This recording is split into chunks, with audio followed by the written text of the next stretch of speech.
Hey there, demons. It's me, ya girl, presenting another theory video for Hazbin Hotel Season 2. This time centering around the clip from the show's pilot episode showing Carmilla with the silhouettes of Zestial and Lucifer during the opening song. We know that Always Chasing Rainbows contains a ton of little nods to characters that we see more of in the full show. But I think it's this clip that's the most intriguing because within the context of the full Season 1, you wouldn't expect to see these three together. And with the next season drawing more attention to the overlords, including Carmilla and Zestial, we may finally learn the truth. What was Lucifer doing there?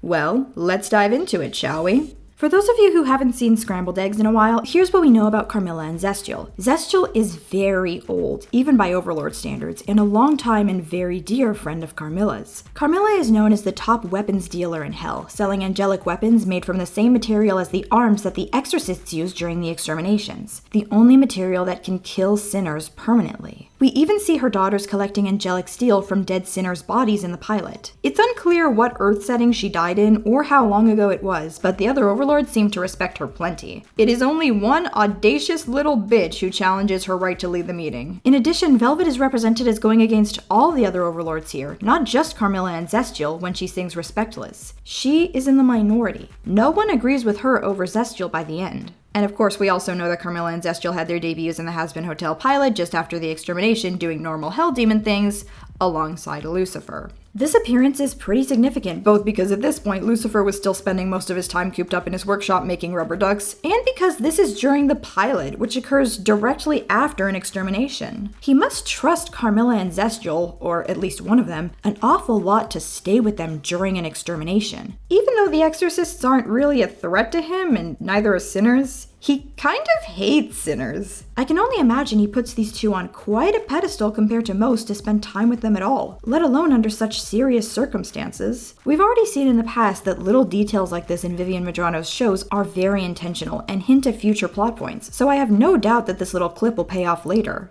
As for how? Well, I can think of a few main possibilities. First off, it's not surprising that Lucifer and Carmilla know each other. Lu may not be familiar with all of Hell's overlords, but as we've seen, Carmilla is quite powerful and respected. And since her entire business is angelic weaponry, I'm not surprised that she would see an advantage in working with a fallen angel. The Carmine business seems to get most of its angelic steel from the direct aftermath of the exterminations. But it would make sense for Carmilla to work with someone who has lived in heaven to better understand how these weapons are made, what they're made for, and how she can turn that steel into the arms that are in demand. This would mean that Carmilla is regularly doing business with Lucifer to make a greater profit, and probably consults him whenever she needs to significantly change how her weapons are made. So one fateful extermination day, when she kills an angel and learns that they can be harmed, she probably sees a goldmine of potential profit. I can only imagine she would immediately call up Lucy to ask how she can make her weapons better suited for a revolt.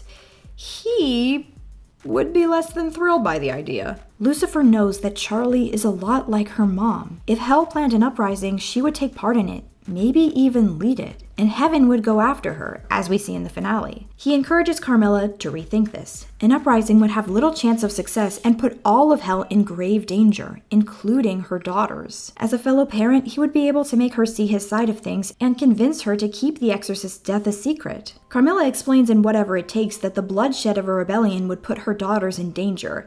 But there's one tiny problem with that reasoning. Carmilla is an arms-dealing overlord. She has no problem bringing more bloodshed into the world so long as she thinks it makes her more powerful and thus her family safer. Her entire character is using her position of power to protect the people she loves. If she wasn't willing to make her kids live in a more violent world so long as in exchange she received the power to protect them, her entire character would kind of fall apart. And as Velvet points out, a revolt would be a jackpot of money and power and thus protection for Carmilla's family. And why are you avoiding war? That's what the guns you sell are for. So based on her broader personality, I can't help but think that she would need a little bit of convincing to decide that keeping this secret was best for her kids. Convincing that would be especially believable from somebody with first-hand experience dealing with heaven. Now, where does Zestial come in? You might be detecting a small plot hole, because during the clip showing Lucifer and Carmilla hanging out, Zestial is also present, and he specifically didn't know about Carmilla killing the angel in Scrambled Eggs. He could have just arrived late and missed that conversation, but he might be a little more important to the setup than that. Up until now, I've been assuming that Lucy and Carmilla know each other directly, possibly having been introduced through Zestial, but that's not necessarily the case. This scene might have been the first time they met. As one of the oldest sinners in Hell, it would make sense for Zestial to know Lucifer better than most. We see Carmilla safely indoors by the end of the extermination, but the flashback in episode 7 shows that earlier that day, her and her daughters were desperately on the run from exorcists. For some reason, they can't hide at their own home. Maybe the angels already broke in or something? And it would only be sensible that in the event that she needed help, she would go to one of her oldest and dearest friends. Most people assume that the building we see here is Carmilla's home, based on her being front and center, but that's not necessarily the case. We can't see much here, but what we do see doesn't exactly resemble the parts of her home visible in season 1. There are no houseplants, the chairs are different, the doorknob is different, the buildings outside are different, and the rest is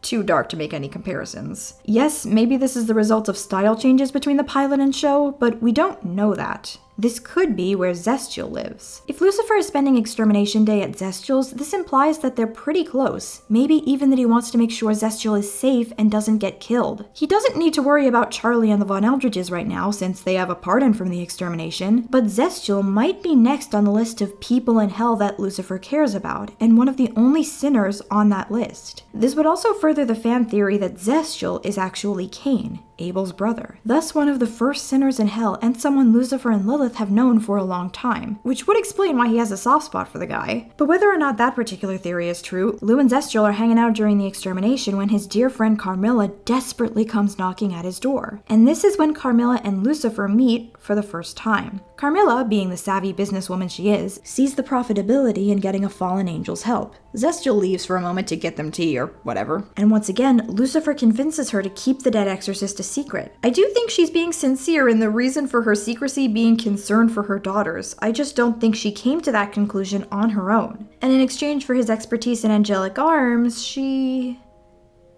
does what exactly? What could Lucifer gain from this? This is an important point regardless of how they met. Lucifer, you don't take shit from other demons, Morningstar isn't about to help her business for free. But given how much more powerful he is than sinners, even Overlord sinners, it's hard to see what he could want from somebody like her, especially if they are both in the mind frame of trying to avoid an uprising. Maybe she owes him a favor at a time of his choosing, like with Alistair and Charlie? I can't think of many other possibilities. Speaking of Alistair, him and the Overlords, including Carmilla, are confirmed to be taking a greater spotlight in Season 2. So as the main Overlord character, we're going to get to see some interesting dynamics between Al and the rest of the lot. It would follow that this is also the season when we'll get an explanation for the pilot clip, and that it'll end up having something to do with the radio demon. Of course Lucifer hates the guy, but imagine if things start to get really bad for Alistair. Bad enough that it affects the rest of the hotel's crew. Maybe he has a rematch with Vox and is about to get his ass kicked, and Charlie becomes worried about him, or the hotel is in danger as a result of this fight. Lucifer is not about to see his kid in pain just because he doesn't like her mentor figure. Prideful as he is, his greatest pride is Charlie. If he truly thought Alistair was in danger and Charlie would be hurt to see something happen to him,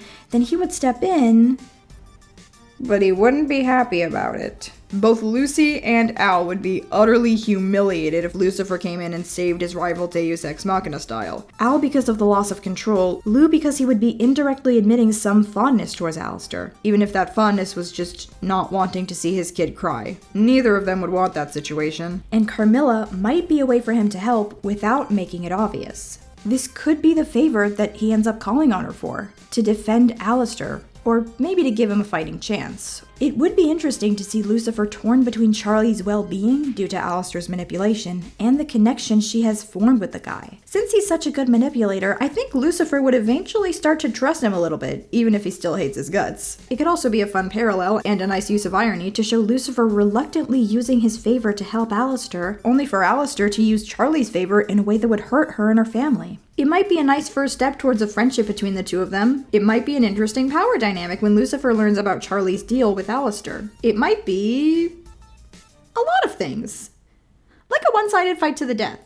I kid, but what do you all think? How do Lucifer, Carmilla, and Zestial know each other? Did Lucifer convince Carmilla to keep the dead exorcist a secret? Does Lucifer help Carmilla's business? And if so, what does he get in return? What does it have to do with our dear boy and the rest of the story? With everything at play here, I can definitely see why the Overlords merit their own season, and can't wait to see how they all connect to the main plot.